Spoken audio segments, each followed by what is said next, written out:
So that's great. You just take your little diesel jeans model. They call it family debt, but here's why that's just a cover for financial favoritism. So, Robyn's house money. Let's break down the official story versus reality.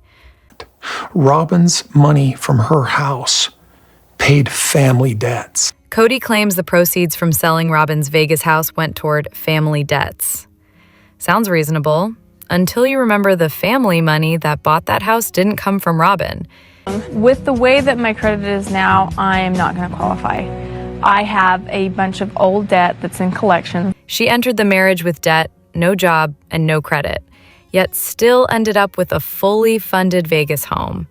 Before any other wife got backyard improvements, hers was done first. Robyn's planning on getting all the awning and everything done tomorrow. Conveniently in time for that elaborate recommitment ceremony.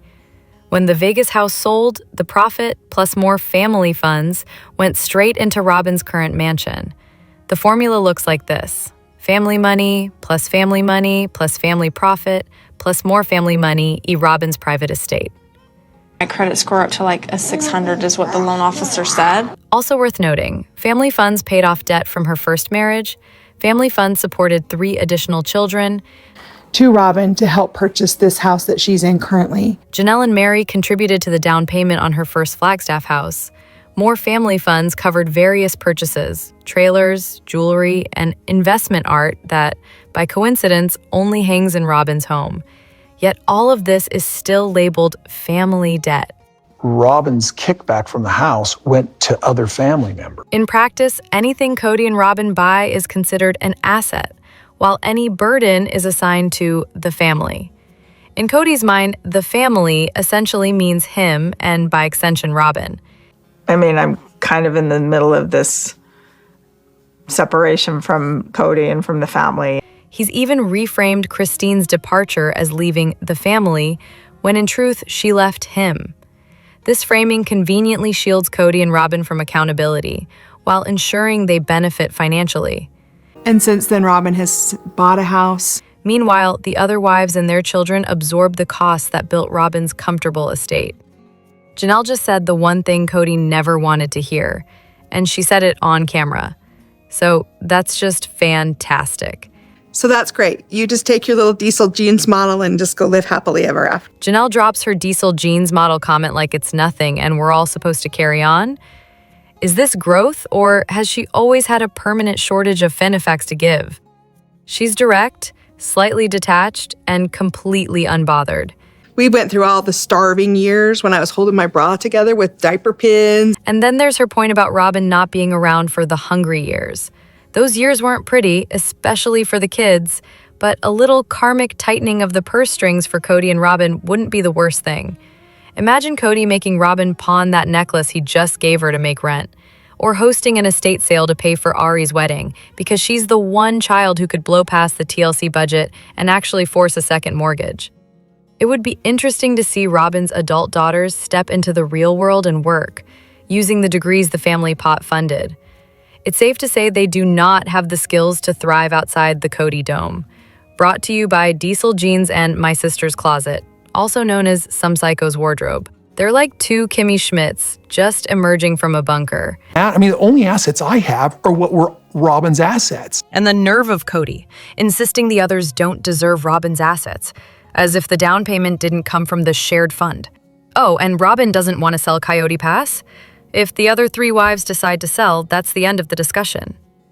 I want to sell Coyote Pass, but I don't think Robyn's in. Janelle has always been stoic, emotionally closed off unless it's about her kids, the OG-13. But it seems Kody and Robyn finally pushed her one step too far. I think we both just need to be free of each other. Christine already had her f*** moment and left.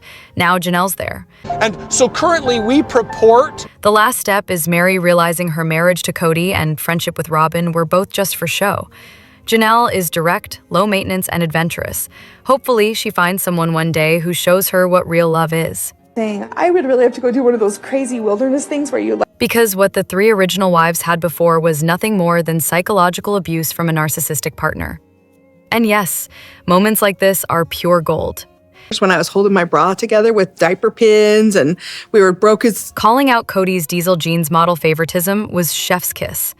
That type wouldn't be caught dead holding a bra strap together with a diaper pin because she couldn't afford a new one. She'd leave Kody in a heartbeat if that happened. Oh, my voice will be heard.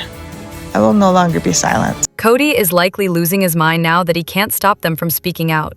He thought it was bad when the kids started talking. Now he's got 3 women who, as Mary put it, are gonna be heard. Buckle up, Buttercup. If you're waiting for these 2 to take responsibility, stop. It's not happening. And Janelle and I would be sitting there busting our butts. When Robyn speaks after another sister wife shares her experience, she inevitably ends up defending herself, whether it's explaining why she wore full makeup on a camping trip or why she didn't help feed or care for the kids. God, so I'm sorry for my part. In contrast, Mary, Janelle, and Christine have all admitted there were moments they could have handled better.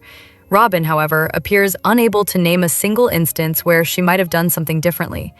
Evidently, she navigated the transition into a plural family with absolute perfection. Must be nice to live in the land of infallibility. Oh, Ariella, are you putting on makeup? Her and Kody's interactions with Brianna and Ariel are equally telling. They treat them as though they're still children, despite the fact they're adults now.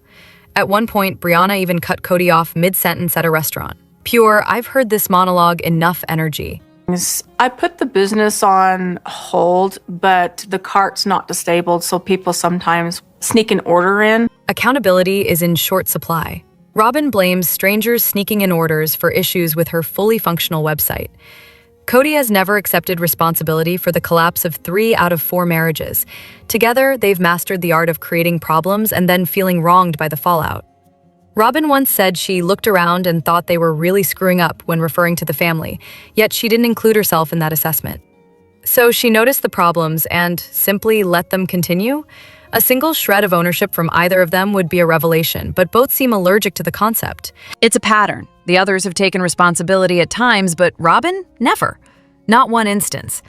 If a person can't acknowledge their role in any conflict, it's hard to call that person an adult. And so I spent the night barfing my guts up outside my tent on my hand. And if someone truly had been sick all night, the last thing they'd be doing is sitting in full makeup next to people preparing and eating breakfast. Morning sickness doesn't exactly pair with a glam session. Here's what they don't tell you about that infamous camping trip. It wasn't the sickness that was fake. It was the gratitude. The one time we went camping, I was 6 months pregnant and I got sick a lot. We're supposed to believe she was vomiting on her hands and knees all night, yet by morning she's up, dressed, and wearing a full face of makeup for Noodlehead to admire? At 6 months pregnant, persistent sickness like that isn't typical. It usually warrants a doctor's visit. The story doesn't quite add up. It was like you had to always look nice. It mattered to him. Perhaps she was on her hands and knees, but it's doubtful it was outside her tent. And if she truly had been that sick, the logical next step wouldn't be perfect eyeliner, it would be rest. More tellingly, there was no acknowledgement of the others who picked up the slack. Christine and Janelle managed the campsite, fed the kids, and kept things running, yet there was not a word of thanks or admission that someone else had to step in. Her explanation, I was just trying to get ready for the day. That's nice. But when did the others get the same luxury? And the timing is suspicious. Someone who could use illness as an excuse to avoid activities has done so before. Just about, do you guys want to go fishing or go with Dad and them hiking? By mid to late pregnancy, constant vomiting is uncommon. And on that morning, there was no sign of illness when she and Mary were applying makeup together, laughing and chatting. Meanwhile, Kody lounged while the kids wanted to fish, and Christine was already hiking with hers. The whole display made it clear, high-maintenance behavior is the norm, and in that regard, Robyn and Kody are perfectly matched. Kody's relationship with his kids got better. The second Robyn wasn't there. Coincidence? I don't think so. It was a really good trip. Made arrangement to go see Christine's girls in Utah. Kody was practically glowing as he talked about how wonderful it was to see his kids in Utah and how he'd even made progress with Aspen about their relationship moving forward. Funny how things started improving the moment Robyn wasn't there. Here's the funny thing about the kids in Utah. The kids only have one dad, and if their relationship can improve, that's a good thing. Then Robyn weighed in, calling Kody's conversation with Aspen confrontational. I would say that's just kind of more of a confrontation. Almost as if she wanted him to see it as a threat instead of a step forward. Her expression said it all. No joy, no enthusiasm about him reconnecting with his original children. For all the public talk about wanting to heal those relationships, she certainly wasn't showing encouragement. I take even more photos because I was randomly going through. If this took place after Garrison's passing, the lack of support is even more telling. She framed it as a confrontation, not a conversation. A subtle manipulation she's used before. I got alienated from my children when the divorces happened. Meanwhile, Kody still can't seem to grasp that these could have been the relationships he had all along.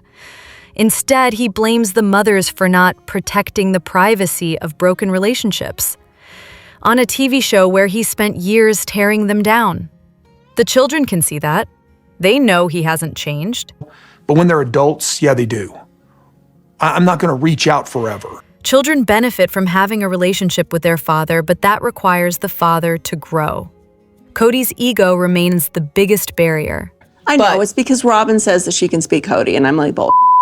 And every time he visits his older children without her, Robyn seems to lose a little control. It's like watching the stepmother's carefully groomed creation wander out into the world without her. This wasn't a proud father's toast. It was a power play disguised as praise.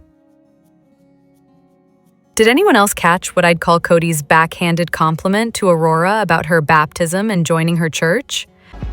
Very, very proud of you. Not that you're doing what I want, but you have found the way you want. At the dinner scene, he raised his glass and said, "To Aurora, very, very proud of you. Not that you're doing what I want, but you have found the way you want." That landed less like a heartfelt toast and more like a subtle jab. Here's how it came across. I was just surprised. They're like going to let me do this. I'm going to baptize her. Translation: Sure, it's not my church, but at least you gave me a starring role so I could feel important. Including Kody and her asking him, I feel like, is a way for us to kind of be. The focus seemed less on her personal choice and more on the fact she involved him in it. It also felt like a slight to his other children. All of them have carved out their own paths, achieved so much, and lived true to themselves. Yet has he ever made a toast celebrating their accomplishments? Aurora gets one for this? The whole moment felt performative. By pointing out she wasn't doing what he wanted, but he was still proud, he seemed to be positioning himself as supportive, when in reality, her path aligns neatly with what he and Robyn want, staying close to home, following similar beliefs, marrying the right kind of partner, and playing the role of the ideal daughter. I'm looking at these rules and I'm astounded. Wear mask in public, sanitize hands. History shows a different side. Children who haven't followed his vision have faced rejection or distance. One awkward toast doesn't undo that. The timing made it more uncomfortable. This was May 2024, just 2 months after Garrison passed in March. It's hard not to imagine how much it would have meant for him to hear similar words of pride. And then there's the detail about Kody and Robyn being unhappy she joined a church outside the AUB. He even whispered something from their church to her right before baptizing her. Just like others before her, Aurora's moment had to be partly about him. That whisper was its own problem. You can't insert your own religious phrases into someone else's meaningful ceremony without clear consent. Hopefully, she knew it was coming, because otherwise it crosses from awkward into outright disrespectful. Forget everything you've heard about why Christine left Kody. The real reason will make your jaw drop.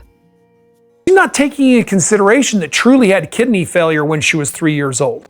Christine's final breaking point with Kody wasn't years of neglect toward her children, the refusal to help pay for Isabel's scoliosis surgery, or Truly's kidney issues nearly turning fatal. He would come over like at 5 at night, have dinner with us. It wasn't him making out with Robyn while she was in active labor, or the emotional neglect that became routine. So we had one conversation on intimacy. The turning point came when he withdrew intimacy from her. After everything else, that was the moment the boxes were packed. So we bought Coyote Pass over 4 years ago. We've got a big payment coming. It wasn't only about the lack of intimacy. By then, Christine was exhausted from endless Coyote Pass conversations, distancing herself from the family and hitting the limits of what she could tolerate. Still, the fact remains. Hell, we had serious troubles in our marriage for 12 years. She endured over a decade of her children facing neglect in the hope that her relationship with Kody would improve. Truly's near-death experience didn't move her to leave, but being told there would be no more intimacy did. The priorities in this lifestyle reveal themselves clearly. Children often function as pawns or collateral damage in service of a system that claims to benefit everyone.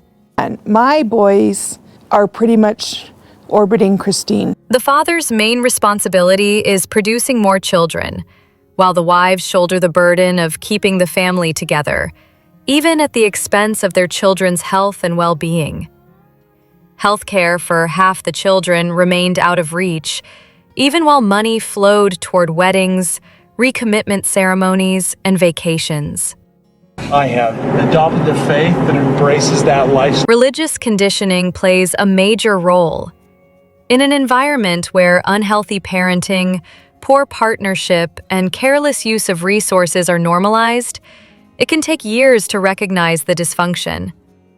As exposure to mainstream society increases, both wives and children often move away from those beliefs, and in many cases begin to thrive.